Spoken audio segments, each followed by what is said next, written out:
amis, j'espère que vous allez bien. On se retrouve pour une nouvelle vidéo. Regardez-moi ce temps, il fait vraiment un temps magnifique en tout cas. Là, on se retrouve pour une nouvelle vidéo. Je vous montre la voiture vite fait car vous avez été quelques-uns à me demander de faire un FAQ à propos de la voiture. Non, pas de la voiture, mais du monde de l'automobile. Donc aujourd'hui, c'est chose dit, chose faite. Les amis, ça y est, on se retrouve dans la voiture. On l'allume.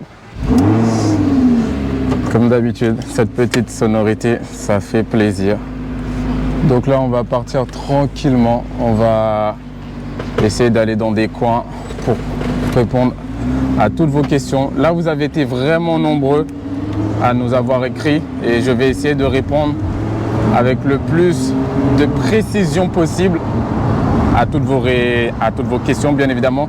Si le contenu vous plaît, n'hésitez pas à mettre un pouce bleu et un abonnement pour ceux qui ne sont toujours pas abonnés à la chaîne. Ça fait plaisir et au moins ça aide énormément au référencement. Vous savez très bien que sans vous, on ne peut pas avancer. Donc voilà, ça ne sert à rien de vous le cacher. Mais voilà, là, on va essayer de faire les choses correctement. Donc c'est parti. Ta prochaine voiture? Alors, ma prochaine voiture, pour ceux qui ont suivi mes réseaux sociaux d'ailleurs, venez me rejoindre sur ma page Instagram car c'est là où tout se passe. J'espère que la caméra ne bougera pas trop parce que j'ai mis un premier sondage ce matin. J'ai mis AMG GT-R vs la GT3 RS. Je vous expliquerai tout au long de la vidéo pourquoi ce choix. Pourquoi pour l'instant je vais peut-être vendre l'Huracan. Alors c'est pas du tout sûr, mais c'est vraiment juste une supposition. Donc je commence à vous mettre des choix pour que vous puissiez voir un peu ce qui va se passer. Donc restez connectés, restez à l'affût pour pouvoir être au courant de toutes les éventualités. Est-ce que tu aimes bien les Audi? Alors oui, j'aime beaucoup les Audi, j'en possède un, je suis possesseur d'un Audi, d'une Audi plutôt. Mais oui, honnêtement, l'Audi de la marque Audi, c'est une très bonne marque, ils font de très beaux véhicules, surtout qu'il y a la R8 que j'ai déjà eu en ma possession. Et c'est vraiment une voiture de fou. Elle est incroyable, la Audi R8. Mais voilà, non, Audi, j'adore. Et j'adorerai toujours. Une petite MC20, c'est inédit, on en voit peu. Alors oui, très belle réflexion. C'est vrai qu'on en voit peu. Même moi qui scrolle énormément YouTube, je regarde tous les car spotting possibles. Et c'est vrai que la MC20, on n'en voit pratiquement jamais parce que c'est une voiture qui est plutôt exclusive. Moi, après la MC20, cette sonorité, je vous jure, c'est incroyable. La MC20, c'est pas une voiture vraiment qui va me concerner parce que c'est Maserati et pour moi, Maserati, ils n'ont pas la même philosophie que par exemple Porsche, Lamborghini, Ferrari. Parce que eux, c'est plus dans l'élégance, dans le luxe, voilà. Et moi, pour moi, je me verrais pas acheter une MC20. En plus, il est quand même très cher, on va pas se mentir, qui coûte bien cher. Mais voilà, sinon ce sont les raisons qui font que pour l'instant je ne suis pas intéressé de partir sur une MC20 parce que sinon en plus je ne pourrais pas faire tous les projets que je souhaite faire. Tu as quel âge? Alors mon âge, non, j'allais dire si tu n'étais pas tombé sur la vidéo d'Akram, j'ai 20 ans. Voilà, comme ça c'est rapide, c'est fait. Et au moins, voilà, j'espère que c'est bon pour toi, quoi. Bugatti Divo ou Koenigsegg One?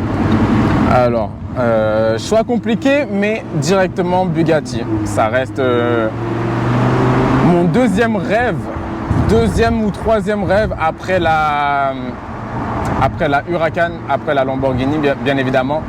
Mais ouais, non, pour moi, tu me mets les deux à côté, je pars directement sur l'Huracan. Non, pardon, sur la Bugatti. Si je commence à partir comme ça en live, alors là, ça va pas trop le faire. Et voilà. J'espère que vous allez bien entendre. Là, lorsque nous allons aller hors agglomération, je vais fermer les fenêtres. Nous y sommes, justement, pour que vous puissiez entendre le maximum possible. Merci. Et voilà, j'essaie de parler distinctement parce que j'ai super soif.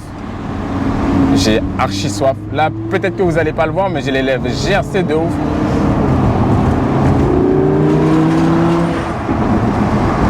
Je vous jure que cette sonorité, elle vous envoûte.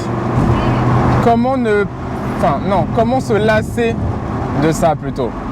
Ce V10, en plus là, nous avons bien évidemment la version Spider. c'est 10 000 fois mieux. Vraiment, c'est 10 000 fois mieux. T'as prévu de la garder combien de temps?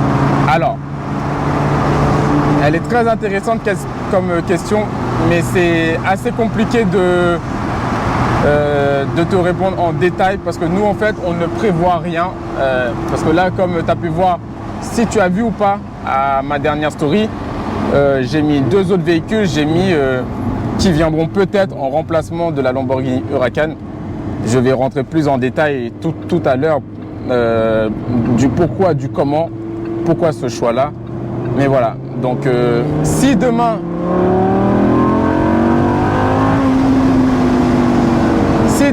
il y a une bonne affaire, moi personnellement il n'y a rien qui me retient. Là, excepté que l'Huracan, c'est vraiment, voilà, pour moi l'Huracan c'est vraiment ma voiture de rêve, c'est tout ce que je voulais et j'ai accompli ce palier-là. Je suis très content et ça le restera toujours parce que c'est vraiment une voiture incroyable. Mais sinon, voilà, j'ai pas de date, je ne programme rien, je vis le jour le jour. Le jour au jour le jour. Le prix d'un plein? Alors, le prix d'un plein, c'est 180 € quand la voiture elle est en réserve. Après, tout dépend des stations, tout dépend de à combien est l'euro. Mais là, je parle de 180 € lorsque la voiture elle est vide et lorsque l'essence coûte 2,20, 2,3, 2,30. Après là récemment ça a un peu baissé donc c'est 170, 160. Mais voilà, ça n'empêche que ça coûte cher. Très cher même. La Huracan en bleu turquoise.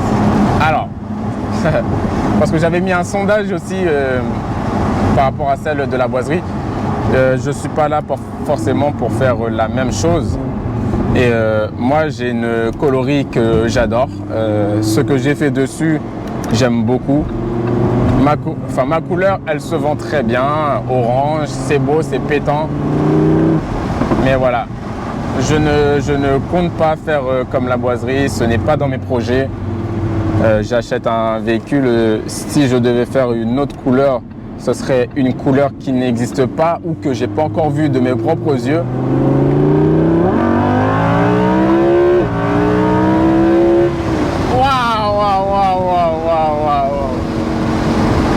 C'est vraiment incroyable. Cette sensation, pour un 4 roues, comment ça te propulse, c'est fou. Quelles sont toutes les voitures que tu as eues? Alors, toutes les voitures. Alors là, j'espère que je pourrai te répondre avec le plus de précision possible parce que j'en ai eu quand même pas mal et peut-être que je ne vais pas tout mentionner. Donc voilà. J'ai commencé par un Range Rover Evoque à mes 18 ans. 180 chevaux, voilà, bête de voiture, j'ai vraiment adoré, c'était ma première voiture luxueuse entre guillemets, parce que Range Rover ça reste quand même une très bonne grosse marque, donc voilà, pour moi c'était un truc de ouf d'avoir ça à 18 ans. Ensuite j'ai enchaîné par une classe A 180 que j'avais mis en... non, j'avais pas mis encore le kit parce que j'ai eu 2 classes A. J'ai eu la phase 1 et la phase 2. Et la phase 1, j'avais mis tout le kit à 45. J'avais fait un stage de décata, la totale. Et même la boîte après, elle avait pété. Parce que le décata, il a mal été fait. Du coup, le calculateur, il a pété un plomb. Voilà. Et du coup, voilà, fallait retourner chez Mercedes, tout refaire, repayer. C'était un bordel. Elle m'a vraiment coûté extrêmement cher. Et c'est une très, très grosse erreur. Vraiment, là, c'était... le plus gros regret que j'ai eu. Ensuite, j'ai enchaîné directement par la Panamera GTS 440 chevaux et la R8 V8, les anciennes générations. Mais voilà, Panamera GTS et R8 V8, je les avais en même temps. C'était un très beau duo et c'est pour ça que là, je souhaite refaire un peu la même chose, entre guillemets, avoir une sportive, une supercar et une familiale. Comme ça, la supercar, je pourrais la transporter partout et j'éviterai de mettre des kilomètres, de payer de l'essence en plus parce que ça coûte très cher l'essence dessus et l'essence il part très très vite aussi. Mais voilà, sinon après j'ai enchaîné toujours en duo A45, A35. Donc très bonne voiture. J'ai largement préféré la A35. Ça, vraiment, la boîte de vitesse, Elle est très fluide. Ça passe les vitesses instantanément. Ça, c'est vraiment ce qui manque. Là, je vous fais vite fait écouter le... On va attendre un peu parce que ici, c'est assez sinueuse. La route, elle est très sinueuse. Oh là là là là.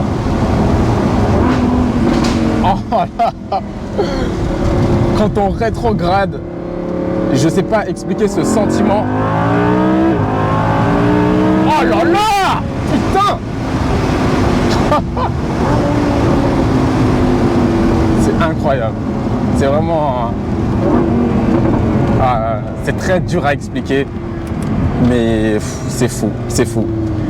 Du coup, après la A35 et la A45, il est venu la Nissan GT-R que vous connaissez tous, parce que c'est avec ça que j'ai débuté les réseaux sociaux. Et après la McLaren, que j'ai eu en même temps. Du coup, j'avais la Nissan, toujours en duo en fait. Nissan GT-R McLaren en même temps. Et après, je suis directement parti sur la Huracan. Donc c'est pour ça, là, on va refaire un duo et faire deux bonnes choses. Prochaine voiture en vue? Alors, du coup, ça revient un peu à l'autre question qu'on avait dit en amont. Pour l'instant, je suis sur plusieurs choix. Alors, je veux partir sur une supercar et une familiale, mais quand même sportive. Hein. Moi, je veux pas quelque chose qui n'avance pas. Mais voilà. Sinon, dans l'ensemble, là, il y a 3-4 occasions qui s'offrent à moi. La Porsche, la GT3 RS et la Macan GTS ou Turbo, comme familiale. La Audi R8 et la RSQ3 comme familiale. Donc ça fait supercar familiale. Ensuite, il y a la AMG GT R, bien sûr, la AMG GT R et le GLE 63 AMG ou le GLC 63 AMG, on va voir. Après, que ce soit l'un ou l'autre, ça va être très bien. Et sinon, je crois que c'est tout, non? C'était les 3 choix qu'on avait là. Parce que le reste, je vois... Parce que Lamborghini, j'aurais pu, mais le Urus, il est vraiment hors de prix. Et du coup, après, je pourrais clairement plus faire les projets. Ouais. Et c'est pas le but. Non, je crois que c'est tout. Donc voilà, pour l'instant, il y a ces 3 choix-là qui sont très bien. La supercar et la familiale. Ouais. Donc n'hésitez pas à me mettre en commentaire, vous, quel duo vous trouveriez qui ferait mieux ou qui m'irait le mieux, bien évidemment. Pourquoi Lambo? Alors, pourquoi Lambo? Parce que c'est ma voiture de rêve. J'ai toujours rêvé d'avoir une Lamborghini, mais plus précisément une Huracan. C'est vraiment une voiture incroyable. Je ne sais pas vous expliquer, elle a tout. Elle a le côté bestial, le côté quand même luxe, parce qu'on est quand même sur une voiture qui avoisine les 250 000 euros. Après, il y a des personnes qui pensent que le luxe, que c'est seulement une signification de matériel qui est utilisé pour la voiture. Mais non, le luxe, une voiture de luxe, dès lors que vous avez une voiture sportive qui coûte un certain prix, c'est qu'il y a quand même une certaine gamme de matériel. Donc le cuir, l'Alcantara, la finition, le prestige de la marque, excusez-moi, mais Lamborghini, c'est pas par exemple comme si vous achetez une classe E. Genre, je sais pas si vous comprenez, c'est un peu ma comparaison qui est légitime ou pas. Hein. Après, c'est chacun donne son avis, chacun a son avis. Mais moi, pour moi, Lamborghini, ça enveloppe vraiment beaucoup de choses. Et principalement parce que c'est, voilà, j'ai toujours rêvé d'avoir une Lamborghini. Waouh! C'est incroyable comment ça... Elle est faire de l'essence, toi. C'est incroyable comment elle te tire. Waouh, c'est fou. T'as même pas le temps de dire oups, que t'es déjà à des vitesses inimaginables. C'est incroyable. À quand le retour chez Range Rover? Alors, comme je vous ai dit, là pour l'instant, je suis parti dans 2 choix de véhicules, la familiale et la supercar. Et malheureusement, chez Range Rover, il n'y a que les familiales. Il n'y a pas de supercar. Et je suis un peu déçu par rapport à ça, parce que c'est vrai que Range Rover, surtout les SVR, c'est des voitures de fou. C'est vraiment incroyable. Attendez juste pour vos oreilles.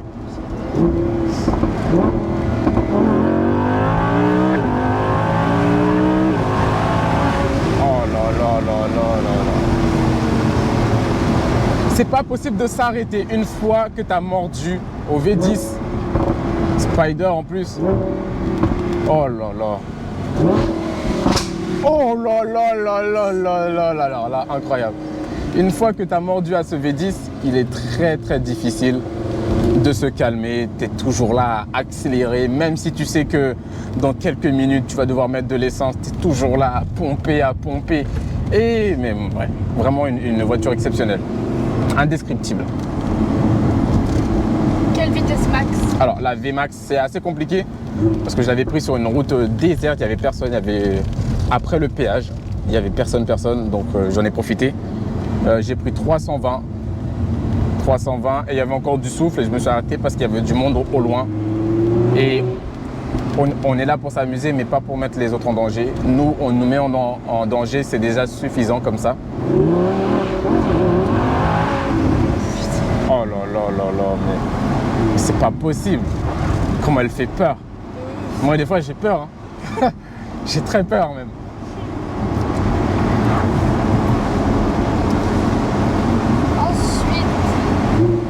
Voiture que tu veux le plus aujourd'hui? Alors, comment te dire? Là, je suis arrivé à un stade où j'ai déjà eu la voiture de mes rêves. Pour moi, le summum de l'automobile, un accomplissement personnel, ça serait vraiment la Chiron, la Bugatti Chiron. Vraiment, ça, ce serait pour moi l'ultime. Parce qu'on va pas se mentir, n'importe quel passionné automobile rêverait d'avoir une Chiron. Je ne connais personne qui dirait non à une Chiron, qui me dira moi je préfère une JDM. Voilà, parce que les kids JDM. C'est quoi ça? Les kids JDM, en fait c'est les fans des japonaises. Genre qui vont dire ouais la MK2 ouais c'est mieux qu'une Chiron. C'est des gens, ils sont matrixés, genre ils voient que par ça, ils sont pas objectifs en fait. Ils sont objectifs pour quelque chose qui leur sont atteignables. Et non, excuse-moi, mais tu es un passionné de voiture, tu peux pas dire, si on te met l'une des meilleures voitures du monde, que ce soit esthétiquement, avec la puissance, avec tout, tu peux pas dire qu'une voiture JDM est mieux. Excuse-moi, mais non, tu peux pas. Après, chacun, toujours, voilà. Mais bon, pour moi, c'est pas ça la vraie passion. Ça coûte combien de rouler avec une Huracan? Alors, ça coûte particulièrement cher. Là, la voiture, nous l'avons eue à 16 900 km. Là, elle a 23 200.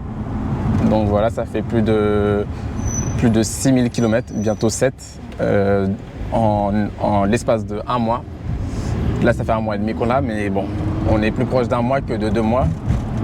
En l'espace de ce temps-là, j'ai dû mettre environ 4-5 000 euros parce que je mets beaucoup d'essence, je roule énormément, j'accélère énormément avec la voiture parce qu'il ne suffit pas forcément de faire des longs trajets pour devoir mettre un plein d'essence. Par exemple, je fais Évreux-Paris, c'est 2 pleins minimum. Voilà. Donc juste ça. Et il y a des fois dans la journée, je mets jusqu'à 4 pleins.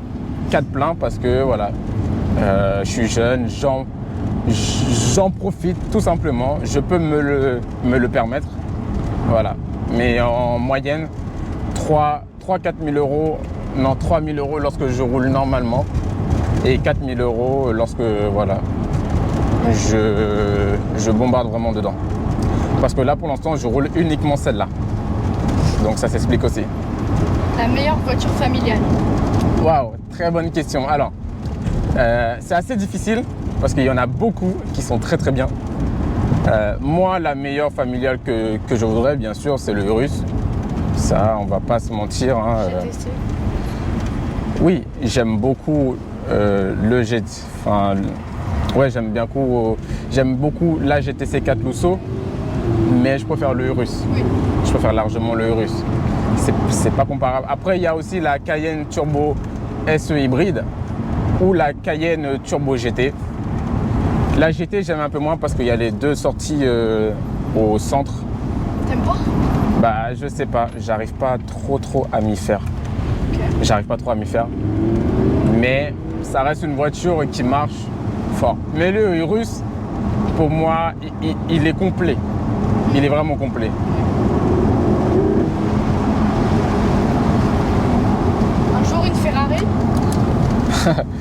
bonne question. Est-ce que j'ai une tête à rouler en Ferrari? Je sais pas. Mais il arrivera bientôt un sondage.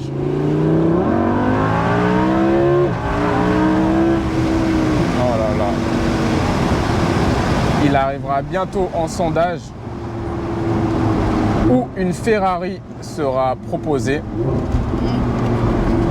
Donc voilà, nous verrons. Mais moi, je n'écarte pas la piste de prendre une Ferrari. Mais pour l'instant, si je devais prendre une Ferrari, ça serait plus la même situation que la Huracan. Parce que je veux deux véhicules. Et non, je préfère garder l'Huracan que de faire ce changement-là pour le moment. J'ai archi soif, excuse-moi. Moi aussi, je t'en prie. À quand les aides d'une Skyline R32? Alors, j'aurais aimé donner une réponse favorable à ta question, mais malheureusement, tu vois, et étant donné que je viens de commencer de YouTube, les gens ils veulent pas forcément venir passer sur la chaîne, présenter leur voiture ou me mettre des voitures à disposition. Il y en a qui peuvent soit avoir peur, soit qui trouvent pas l'intérêt. Mais avoir peur, c'est quand même assez spécial parce que je roule quand même en Huracan. Enfin voilà quoi, je ne roule pas un tacos. Enfin je sais pas, un taco. Enfin je ne me dis pas pilote, mais c'est pour dire que je sais ce que je roule quand même. Donc voilà, donc avoir peur de me mettre par exemple une A45 entre mes mains, c'est un peu rédhibitoire par rapport à ce que je roule. Parce que moi je suis pas un fou du volant, puis j'ai quelque chose déjà de très gros entre mes mains qui coûte 250 000, la A45 on est à 82.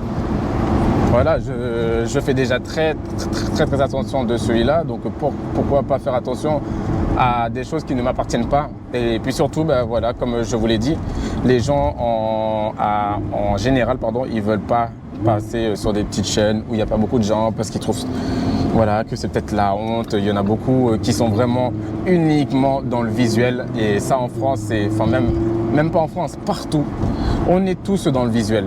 Enfin moi non, mais je sais qu'il y a énormément de monde qui se base que là-dessus et c'est vraiment dommage parce que j'aurais bien aimé vous faire plein de contenu. Si j'avais des garages qui pouvaient me mettre des véhicules à ma disposition, alors là j'aurais kiffé. Là j'aurais kiffé vous faire plein de contenus, de voitures, des essais, etc. Mais vous voyez, quand t'as pas la notoriété, lorsque tu n'apportes rien à la personne, entre guillemets, voilà, elle ne t'aidera pas, elle ne te prêtera rien du tout. Voilà, on est dans un monde de requins et c'est bien dommage. Combien te coûtait la McLaren? En entretien, alors j'ai fait qu'une seule vidange de la McLaren, j'en ai eu pour 2500. Donc voilà, une petite vidange de maintenance. Là on peut baisser un peu parce qu'il fait très chaud, et comme nous sommes au centre-ville. Mais voilà, j'ai que eu pour 2500 € d'entretien. Bon après il y a eu l'essence régulière à mettre. Et voilà, sinon, excusez-moi, sinon sur la McLaren, pas grand chose. Consommation de la Lambo? Alors, tu vas être déçu, mais je sais pas si c'est marqué dans les réglages ou dans le menu ou quoi que ce soit. Mais la consommation, je ne le connais guère. Je connais rien du tout, je ne le vois pas. Et Dieu merci, c'est mieux comme ça m'évite de stresser. Parce que voir un 60-70 litres au 100, c'est pas très joyeux, hein, on va pas se mentir. Je préfère ne rien voir et j'avance et puis on voit après. Et voilà, moi pour l'instant, je suis très bien comme ça. À quand le gumball? Alors très bonne question. Moi je voulais faire un gumball, mais malheureusement les amis, vous savez pas pourquoi que j'en fais pas. Pour une raison très simple, parce que j'ai pas beaucoup de notoriété et que le gumball ça coûte extrêmement cher. Rien que les frais d'inscription, c'est plus de 10 000 €. Moi j'aimerais faire ça, mais le problème c'est que j'ai pas assez de viewers. Certes, là je vous fais du contenu pour partager avec vous dans un premier temps, mais c'est bien aussi de partager lorsqu'il y a du monde qui regarde. Parce que partager et puis voir 200 vues sur sa vidéo, sachant tout ce que je fais à côté pour mettre cette vidéo-là en ligne, c'est quand même chiant parce que ça demande beaucoup d'investissement. Et là, vraiment, depuis le début dans YouTube, j'ai dû mettre un peu plus de 7 000 € pour vous faire du bon contenu, que ce soit dans les caméras, dans l'essence, même si beaucoup diront oui, il faut acheter au fur et à mesure. Mais non, moi, je vais vous faire du bon contenu maintenant. Donc, j'achète maintenant. Mais après, c'est vrai que, bon, après, un gumball, j'aurais kiffé, mais mais uniquement, enfin je ferai ça uniquement si j'ai du monde qui regarde. Parce que franchement, dépenser autant pour quelques personnes, même si c'est la passion pure de base, non, c'est pas possible. Personne ne ferait ça. Personne ne mettrait autant de frais pour si peu de vues, entre guillemets. Parce que j'aime lorsque les gens y regardent, j'aime lorsque les gens y partagent.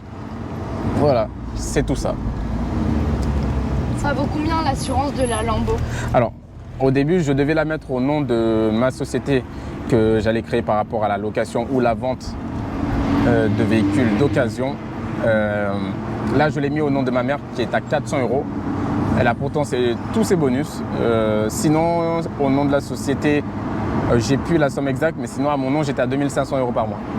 Ce qui fait un très très gros billet. Non, pardon, 3 000 € par mois. Excusez-moi. À quand une Panamera Turbo? On dirait toi qui poses cette question. Non. Alors, ça n'arrivera pas pour l'instant parce que là, si tu es abonné à ma page d'Instagram, tu dois suivre le cours de ce que je mets, de ce que je vais faire ou de ce que je ne vais pas faire. Et là, pour l'instant, je pense que tu as vu que je suis plus parti pour prendre une supercar et une familiale sportive à côté. Donc, j'aurais bien aimé la Panamera, mais c'est un break. Ça prend beaucoup de place. Ça traque très bien, hein. Ça, on va pas se mentir. Hein. Ça traque bien, hein, les breaks. Et plus une remorque. Ouais, ça va faire des ravages. Voilà pourquoi je ne prends pas de Panamera pour l'instant. Tu vas prendre un daily? J'ai déjà un daily et il s'agit d'une Audi A1 que j'ai acheté dès le début que j'avais le permis. Comme ça comptabilise tous mes mois, enfin toutes mes années. Et j'adore ce daily, c'est vraiment une caisse incroyable. Non, incroyable la Audi. Vraiment, je m'en sers pour toutes les petites choses où je veux passer incognito, ne pas me faire voir, lorsque je veux pas sortir l'Huracan, juste pour aller faire des courses, etc. Voilà, ça me sert énormément pour les tâches quotidiennes, on va dire. Tu serais chaud à faire des road trips avec tes abonnés de la Normandie? Je serais chaud, mais encore une fois, toujours reste le même problème. Il faut que j'ai des spectateurs parce que moi, je filme absolument tout ce que je fais. Et je vous le dis, hein, lorsque je décide de prendre l'Huracan, je sais que c'est beaucoup d'argent que je vais dépenser, beaucoup d'argent que je vais perdre. Donc si en retour, j'ai pas un minimum genre de personnes qui regardent, qui aiment regarder, honnêtement, on est tous pareils. On n'est pas là pour perdre des milliers et des milliers d'euros. Hein. Donc voilà. Moi, c'est mon seul frein pour l'instant. C'est que j'ai personne pour regarder. Et c'est bien dommage parce que je pense pas que je dois faire. Je ne pense pas que je dois faire du mauvais contenu. Tu pourras l'emmener à Monaco cet été? Alors là, comment te dire? Oui, je vais à Monaco. Donc bien évidemment, je vais l'emmener avec moi par transporteur. Et d'ailleurs, je vais vous mettre un sondage pour savoir si vous aimeriez ou pas, mais je vais faire plein de car spotting. Je vais en profiter le maximum sur place là-bas parce que je ne fais jamais ça. Je ne suis jamais allé à Monaco encore. Et là, au moins, là, c'est l'occasion d'en profiter. Donc voilà, dites-moi si vous seriez intéressé pour les car spotting parce que là, vous allez en manger. Hein. Vous allez en manger sec des car spotting. Mais oui, donc Monaco, j'y vais à partir du 8 août. Donc tout bientôt, dans bientôt une semaine, ouais. Un peu plus d'une semaine, on y est. Putain, ça va arriver vite. Hein. J'aimerais me prendre une TT Roadster, t'en penses quoi, pardon? Alors la TT, pour te donner mon avis, mais il est bête, pour te donner mon avis, c'est une très très bonne voiture, j'adore la Audi TT. Après, une TT classique, je n'ai pas trop d'avis parce que j'ai plus d'avis sur les TTS, mais un abonné m'a déjà fait tester une TT classique, ça marche très très fort. C'est vraiment une voiture très sympa, c'est beau, c'est un mini coupé. Non, c'est vraiment très très agréable comme voiture. Moi je te dis vas-y, parce que vraiment la TT c'est une voiture très très fun. Waouh, ça fait 30 minutes déjà. Déjà. Ça passe archi vite. Là nous en sommes encore loin. Il en reste 2. Deux les amis et c'est bientôt fini. Combien de chevaux fait cette belle citrouille? Alors, ma citrouille à moi, elle fait 600 chevaux. Au moins 610, pardon. Toi, tu es toujours là pour me récupérer en fait. Hein. Tu commences à me faire chier. Non, du coup, voilà, la Lamborghini Huracan, là, elle fait 610 chevaux. Futur projet en tête? Comme j'ai répondu récemment, si tu as pu suivre un peu les stories, du coup, oui, il y a des projets. Après, est-ce que ça va se faire? On ne sait pas, parce qu'il faut trouver la bonne occasion. Là, pour l'instant, nous sommes en plein recherche. On est en train de voir si on trouve des choses qui nous intéressent ou pas. Mais oui, ça va peut-être arriver ou pas. Moi, est-ce que je l'espère ou pas? Je ne sais pas. C'est vraiment délicat comme réponse. Mais en tout cas, oui, il y a des projets, que ce soit dans le changement ou pas.